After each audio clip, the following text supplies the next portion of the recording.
طالب الدنیا و طالب العلم. طالب دنیا کا کبھی پیٹ نہیں بھرتا. سائیکل پر تھے، موٹر والی سواری آ گئی، وہ سواری آئی، اب 4 پہیوں والی سواری چاہیے. اس میں بھی ہزاروں قسم کی جو ہے وہ طاقتیں اور پاور اور انجن کی کیفیتیں ہیں. صاحب وہ نہیں، اب وہ چاہیے، اب وہ نہیں، اب وہ چاہیے. اب صاحب اور نہیں، اب تو اڑ کر جایا کریں گے. اب وہ جو اڑ کر جا رہے ہیں اس میں بھی بہت سارے قسم کے ماڈل آ گئے ہیں. کیسا وہ نہیں، اب وہ چاہیے.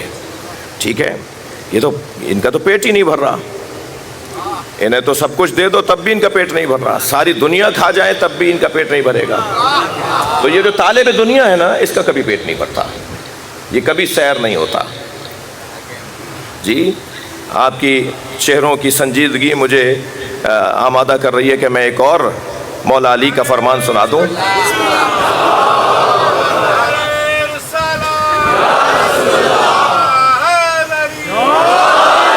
مولا صلوات اللہم صلی علی محمد وعلی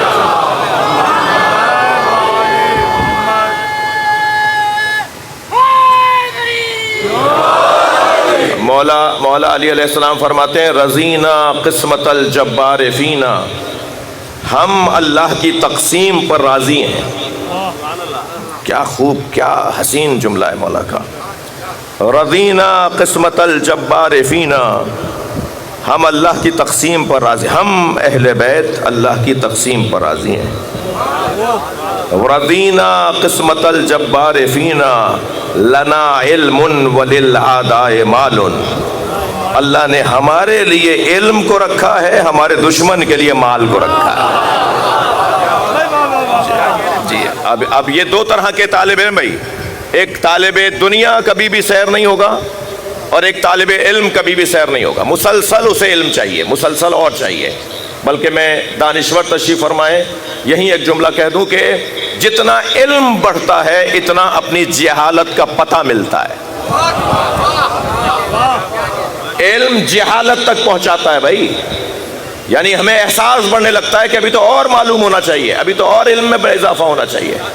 اگر کوئی اپنے علم پر قانع ہو جائے، اگر کوئی اپنے علم پر مطمئن ہو جائے تو اس کے علم کے دروازے بند ہو جاتے ہیں.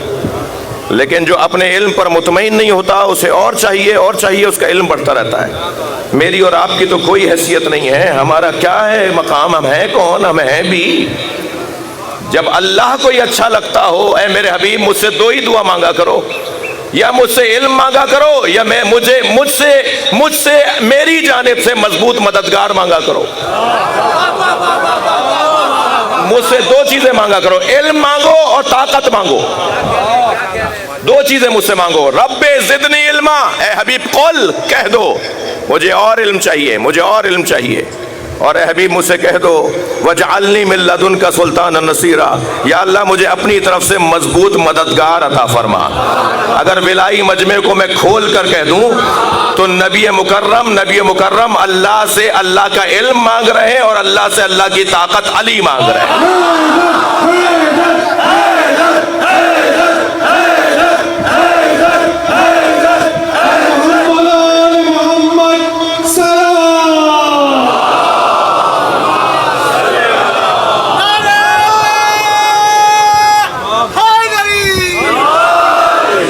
بات بہت روشن ہے.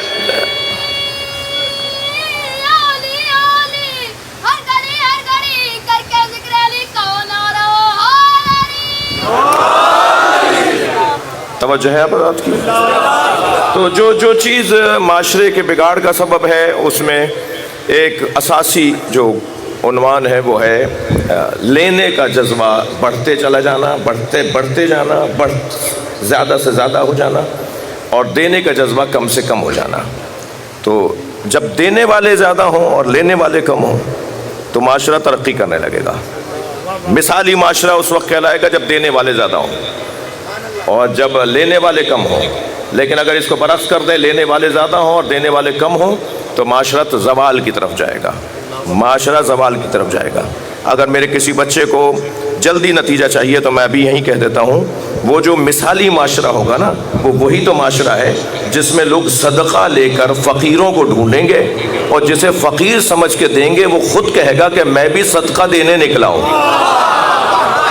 کوئی لینے والا نہیں ملے گا، کوئی مانگنے والا نہیں ملے گا، وہ وہی ایام ہوں گے جنہیں ظہور امام مہدی کے ایام کہا جاتا ہے۔ جب امام ظہور فرما جائیں گے تو ایسا دور آئے گا،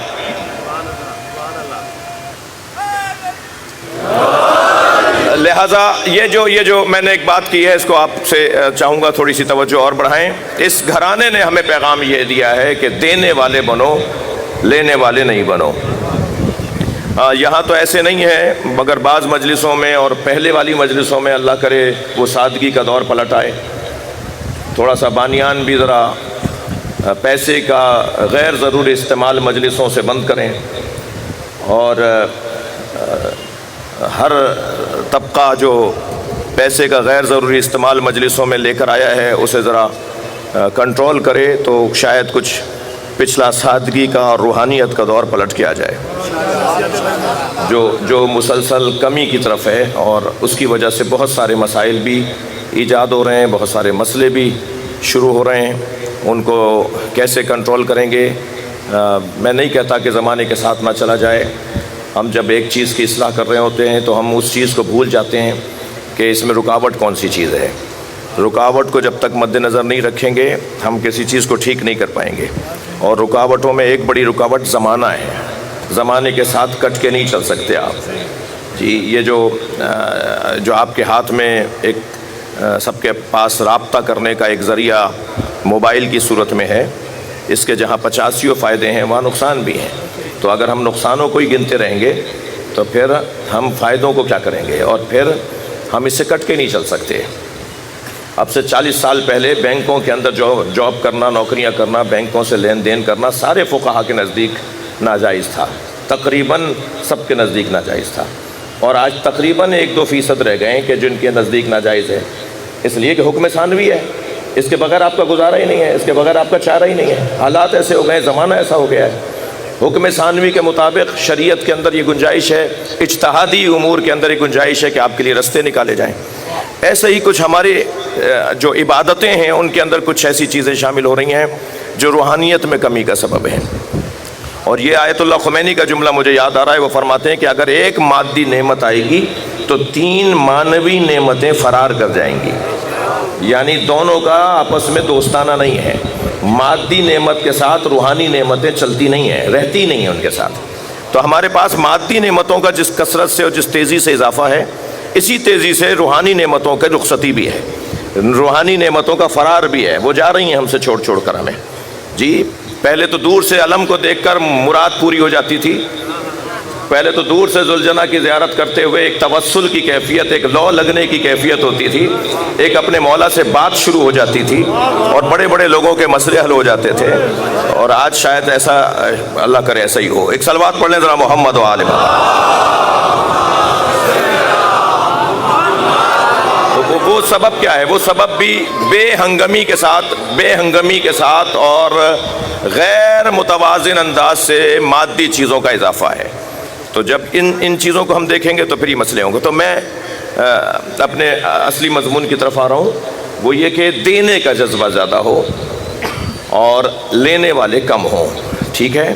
پہلے کیا ہوتا تھا، شخصیات تشریف فرمائیں، پرانے عزادار لوگ بیٹھے ہوئے ہیں، دروازے پر تبرک بانٹنے کے لیے اپنے کسی ایک عزیز کو ٹوکرا دے کے، تھال دے کے، سینی دے کر کھڑا کر دیا جاتا تھا کہ مرمرے، بتاشے، یہ مونگ پھلی، یہ نقطیاں، یہ آپ جو ہے وہ دروازے پہ کھڑے ہو جائیں اور آنے والوں کو بانٹیں۔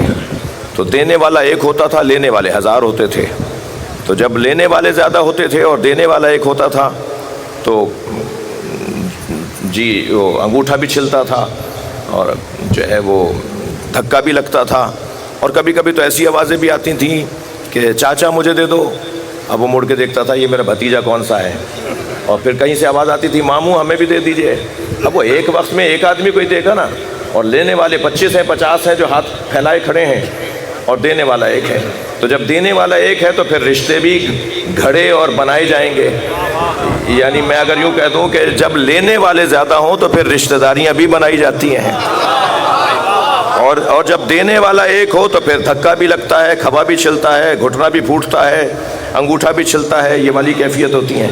تو بانی مجلس کیا کرتا تھا اس وقت میں؟ وہ کہتا تھا بھائی ایک اور دروازہ کھلوا دو، ایک اور تھال دے کر کھڑا کر دو کسی کو۔ اب جب دو جگہ سے بٹ رہا ہوتا تھا تو پھر مجمع تقسیم ہو جاتا تھا، پھر بھی اگر نہیں سنبھلتا تھا کہتے ایک اور دروازہ کھلوا دو۔ تو بس اس کا حل کیا نکلتا تھا؟ حل یہ نکلتا تھا کہ دینے والے بڑھاتے چلے جاؤ تاکہ تکلیف کم ہوتی ہو چلی جائے۔ عزیزان گرامی، میں بس ایک جملہ کہہ کر اپنی اب تک کی گفتگو کو مکمل کر رہا ہوں۔ ہم کربلا کے دسترخوان پر آ کے بیٹھتے ہی اس لیے ہیں، میں لفظوں کو اور بہتر کروں، ہم دینے کا جذبہ بڑھے، لینے کا جذبہ نہ رہے۔ کربلا واحد زمین ہے، واحد واقعہ ہے کربلا کا واقعہ۔ سب کچھ دے کر بھی اللہ کا شکر ادا کریں۔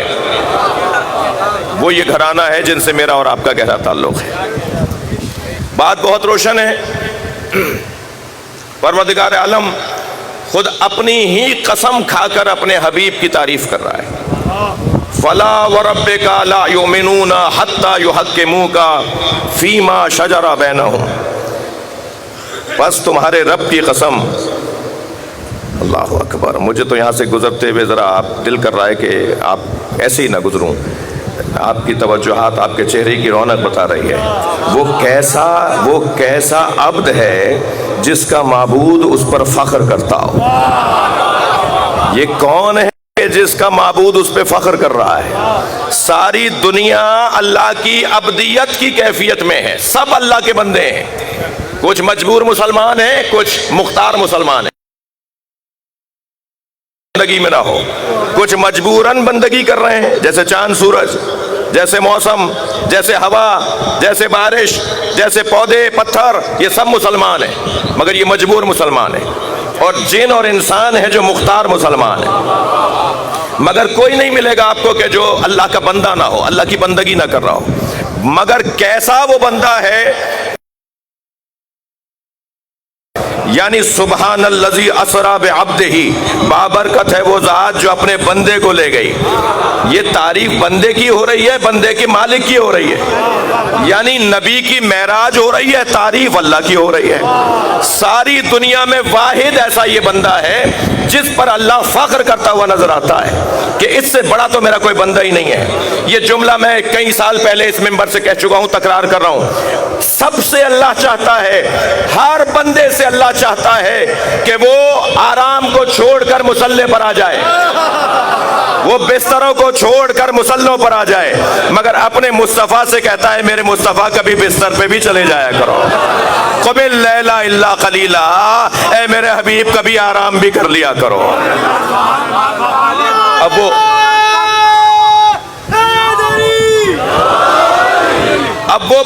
وہ بندہ نبی مکرم کی صورت میں اس کی قسم اللہ کھا رہا ہے۔ فلا وربک لا یؤمنون حتی یحکموک فیما شجر بینہم، اے میرے حبیب وہ مومن ہی نہیں ہو سکتا جو آپ کو اپنا حکم نہ مانتا ہو مشاجرات میں اور اختلافات میں، اور پھر جب آپ فیصلہ سنا دیں ثم لا یجدوا فی انفسہم حرجا مما قضیت، جب آپ فیصلہ سنا دیں تو پھر آپ کے فیصلے پہ وہ شک نہ کرتا ہو، آپ کے فیصلے کو من اور ان مان لیتا ہو، اور ایسے مانتا ہو وَيُسَلِّمُ تسلیما، جیسے ماننے کا حق ہے۔ عزیزو، ہم نے کل اپنی بحث کو اپنے عنوان عشرہ کو شروع کیا تھا، اور موسم کی اور باران اور بارش کی وجہ سے نسبتاً آپ کی شرکت آج کی نسبت کچھ کم تھی۔ مضمون بہت روشن ہے کہ جو امت میں اختلافی ترین موضوع ہے، جس کا فیصلہ نبی کر کے گئے ہیں، اور اللہ نے حکم دے دیا ہے کہ اپنے اختلافات میں میرے نبی کے فیصلے کو آخری فیصلہ مانوں، وہ جو مسئلہ جس پر امت میں بحث و مباحثہ ہے، جھگڑا نہیں ہے، الحمدللہ ہمارا کسی سے کوئی جھگڑا نہیں ہے، جھگڑا نہیں ہے، اختلاف ہے، اور علمی اختلاف ہے، اور اتنا بڑا مجمع بیٹھا ہے، سب کو آپس میں کسی نہ کسی کے ساتھ کوئی نہ کوئی اختلاف ضرور ہوگا۔ اختلاف حسن ہے، اختلاف جاذبیت ہے، اختلاف جینے کا مزہ ہے، اختلاف معاشروں کی تازگی ہے، اختلاف تحقیقی اداروں کے تحقیقی مزاجی کے لیے ضروری ہے۔ اختلاف کے بغیر یونیورسٹیز بند ہو جائیں، اختلاف نہ ہو تو میڈیکل کی دنیا سونی پڑ جائے، اختلاف نہ ہو تو تعلیمی دنیا ماند پڑ جائے، کتابیں لکھی ہی جاتی ہیں اختلاف کی بنیاد پر۔ نظریات کے ساتھ تصادم میں اگر آپ دیکھیں گے تو وہ اختلاف کی بنیاد پر۔ اختلاف بری چیز نہیں ہے۔ جن چیزوں میں اختلاف ہے ان میں سے ایک موٹا موضوع ہے عقیدہ امامت۔ عقیدہ امامت، ہم عقیدہ امامت کو جس انداز سے پیش کرنا چاہتے ہیں، میرا کوئی بھائی اور ہوگا جو کسی اور انداز سے پیش کرنا چاہتا ہے، تو مجھے حق ہے، اس ممبر کو حق ہے کہ میں اپنے انداز سے عقیدہ امامت کو سمجھنے کی کوشش کروں، اور اس بچے کا جو اس ممبر سے متفق ہے اس کا بھی حق ہے کہ وہ اپنے عقیدے کو اس ممبر سے لے کر جائے۔ ایسا ہی ہے؟ تو سب سے زیادہ اس عقیدے کے اوپر جو روشن ترین دلیلیں ہیں وہ عقلی دلیلیں ہیں، یعنی عقل کا تقاضا یہ ہے کہ اگر 3 افراد بھی سفر کر رہے ہوں تو 3 میں سے کوئی ایک ان 3 کا امیر قرار پائے، ان کا کوئی بڑا بنے، اور بڑا بنائے بغیر اگر سفر کریں گے تو سفر ناکام رہے گا، یا کم سے کم اچھا سفر نہیں رہے گا۔ ہمارے گھر کے اندر بھی جو ہمارے گھر کے بڑے ہوتے ہیں انہیں رب البیت یا ربۃ البیت عربی میں کہا جاتا ہے۔ گھر کی بڑی خاتون کو ربۃ البیت کہا جاتا ہے، گھر کے بڑے فرد کو رب البیت کہا جاتا ہے۔ جی ہم اپنے والدین کو بھی ربیانی کہتے ہیں، ہمارے 2 رب، یعنی ہمارے 2 سربراہ، یعنی ہمارے 2 تربیت کرنے والے، ہمارے 2 حاکم۔ لہٰذا یہ تو عقلی طور پر مسئلہ بہت روشن ہے کہ کوئی نہ کوئی پورے ماحول کے اندر کسی کو بڑا کرنا پڑے گا، کسی کو بڑا ماننا پڑے گا۔ بہت زیادہ قومیات کے اوپر بات کرنے کا میرا ارادہ نہیں ہے، لیکن یہاں مجھے دل کر رہا ہے ایک جملہ کہہ دوں کہ یہ جس قوم کے اندر ہر شخص لیڈر نظر آئے اور کوئی کارکن ڈھونڈنے سے نہ ملے، وہ بھی قوم زوال کر جائے گی۔ لہٰذا کوشش کریں کہ کارکنوں میں اضافہ ہو اور رہنما اسی کو بنایا جائے جس میں کچھ صفتیں ہوں۔ وہ کون سی صفتیں ہیں؟ میں ایک صفت صرف سن لیجئے مجھ سے، اپنے لیے بات کر رہا ہوں، آپ کے لیے بات کر رہا ہوں، کہ کم سے کم کردار کا اچھا ہو۔ صلوات پڑھ لیں ذرا محمد و آل محمد۔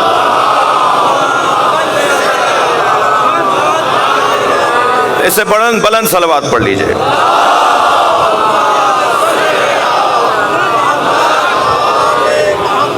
تو عزیزو، مجھے آج کی اس بحث کے اندر آپ سے جو بات کرنا تھی وہ بہت دیر تو ہوتی جا رہی ہے، مگر جلدی سے میں عرض کرتا ہوں کہ اللہ بھی یہی چاہتا ہے کہ اس انداز سے زندگی گزارو، اور پسندیدہ ترین مضمون ہے قرآن مجید کا۔ دیکھیے، اللہ نے امت پر، مخلوق پر اپنی جو نعمتیں نازل کی ہیں ان میں سب سے بڑی نعمت کا اگر ذکر نہ ہو اور لاکھوں نعمتوں کا ذکر ہو جائے تو یہ ناانصافی ہوگی۔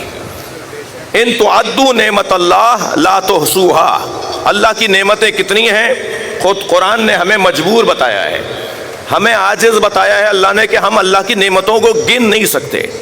اگر تم چاہو گے بھی، توجہ میرے ساتھ ہے، اگر تم چاہو گے بھی تو اللہ کی نعمتوں کو گن نہیں سکتے۔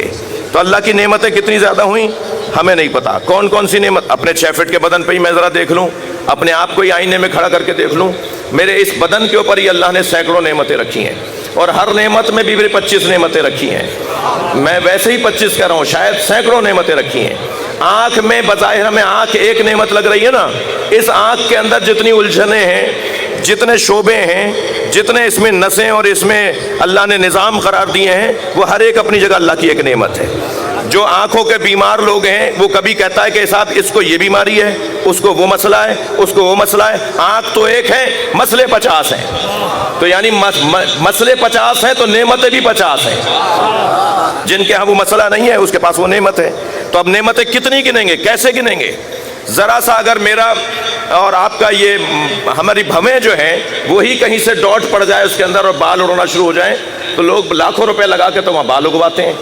یہ 2 بال کتنی بڑی نعمت ہیں جو انسان کا چہرہ بنا بھی رہے ہیں اور بگاڑ بھی رہے ہیں۔ میں کہتا ہوں یہ اتنا وسیع مضمون ہے کہ اللہ کی نعمتوں کو کہاں کہاں تک گنیں گے۔ اللہ کی نعمتیں بہت ہیں، مگر پروردگار عالم نے جو امت پر، انسانیت پر اور اپنے چاہنے والوں پر، حتیٰ انسانوں پر جو اپنی بڑی نعمتیں نازل کی ہیں، انہیں اللہ نے کچھ یوں بیان کیا۔ لقد من اللہ علی المؤمنین اذ بعث فیہم رسولا، اللہ نے احسان کیا ہے، اللہ نے نعمت نازل کی ہے مومنین کے اوپر کہ ان میں اپنا رسول بھیجا ہے۔ تھوڑی توجہ چاہوں گا، میں مضمون سجانے جا رہا ہوں، اللہ کرے میرا مفہوم مجھ سے بیان ہو جائے۔ جی، اللہ یہاں رسالت کو، اللہ یہاں نبوت کو نعمت کے طور پر بیان کر رہا ہے۔ یہ نبی کی نبوت، یہ ہمارے آخری رسول کی رسالت، یہ اللہ کی نعمت ہے۔ کس کے اوپر؟ مومنین کے اوپر اللہ کی نعمت۔ مگر یاد رہے کہ یہاں لقد من اللہ علی المؤمنین، توجہ، اللہ کی نعمت ہے، اللہ کا احسان ہے مومنین کے اوپر۔ یہ صیغہ ماضی کا صیغہ ہے، فعل ہے، فعل ماضی، یعنی ہو چکا۔ نعمت میں نے تمہیں دے دی، نعمت تم تک آ گئی، یعنی میں نے تمہیں رسول دیا اپنی نعمت کے طور پر، اب دوبارہ نہیں دوں گا، اب کوئی اور رسول آنے والا نہیں ہے۔ لقد من اللہ، ہو گئی نعمت، دے دی ہم نے تمہیں ایک نعمت رسول کی صورت میں، فعل ماضی ہے، ہم نے نعمت تمہیں دے دی۔ لیکن ایک اور آیت نظر آئی جس میں فعل مضارع ہے، جس میں اللہ نعمت کا ذکر کر رہا ہے استمرار کے ساتھ کہ نئی نعمتیں میں دیتا رہوں گا۔ کیا ارشاد فرمایا؟ وَنُرِيدُ أَن نَّمُنَّ عَلَى الَّذِينَ اسْتُضْعِفُوا فِي الْأَرْضِ وَنَجْعَلَهُمُ الْأَئِمَّةَ وَنَجْعَلَهُمُ الْوَارِثِينَ، اور اللہ کی نعمت آئی ہے اور آتی رہے گی ان لوگوں پر جنہیں زمین میں کمزور بنایا گیا، ہم ان کمزور لوگوں کو امام بھی بنائیں گے اور ہم ان کمزور لوگوں کو زمین کا وارث بھی بنائیں گے۔ وہاں نبوت کے ساتھ فعل ماضی تھا، یہاں امامت کے ساتھ فعل مضارع ہے۔ نبوت بار بار نہیں آئے گی، امام بار بار آتا رہے گا۔ نبوت بھی اللہ کی نعمت، امامت بھی اللہ کی نعمت، مگر امامت اللہ کی نعمت ایسے ہے کہ جو ختم ہو نہیں رہی ہے، ابھی تو سلسلہ جاری ہے، امام آتا رہے گا، ہر زمانے میں امام ہم بھیجتے رہیں گے۔ امامت کا عنوان تمہیں اللہ کی نعمت کے طور پر لینا ہوگا۔ اچھا، ایک اور آیت مجھے یاد آ رہی ہے کہ جو اس دونوں آیتوں کو ذرا اور روشن کر دے گی، کیونکہ قرآن کا قاعدہ تو یہ ہے کہ یفسر بعض ببعض، ایک آیت دوسری آیت کی تفسیر کرتی ہے، ایسے ہی ہے۔